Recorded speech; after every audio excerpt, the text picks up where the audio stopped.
எடப்பாடி நுகர்பொருள் கிடங்கில் துவரம் பருப்பு மூட்டைகளை இறக்குவதில் சரியான திட்டமிடலின்றி அதிகாரிகள் செயல்படுவதால் ஓட்டுநர்கள் சிரமத்திற்கு ஆளாகி இருப்பதாக வேதனை தெரிவித்துள்ளனர்.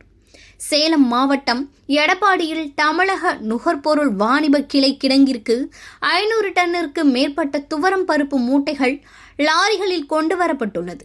இந்த மூட்டைகள் கிடங்கில் இறக்கப்படாமல் 12 நாட்களாக எடப்பாடி சங்கரகிரி பிரதான சாலைகளில் நிறுத்தி வைக்கப்பட்டிருப்பதால் ஓட்டுநர்கள் சிரமத்திற்கு ஆளாகி இருப்பதாக வேதனை தெரிவித்துள்ளனர்.